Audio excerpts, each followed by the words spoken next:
Okay, welcome back po sa ating channel mga kaibigan. At sana ay nasa mabuting kalagayan lang tayo, no? Sa ngayon po na demo, ituturo natin kung paano tatanggalin yung pop-up.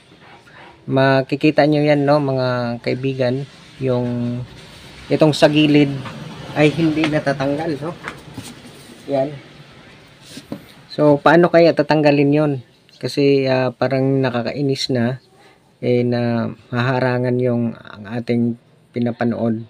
So ganito lang yung kailangan natin na gawin, no? Kumuha tayo ng remote na Samsung din. At dito tayo sa kanyang tools. Pindutin natin tong tools niya.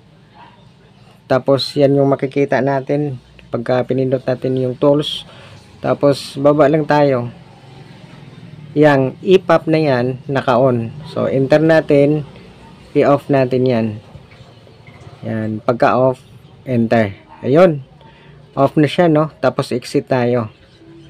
Ayan, di ba, no, mga kaibigan, nawawala na yung nag-pop up dyan na nakaharang sa ating panunood.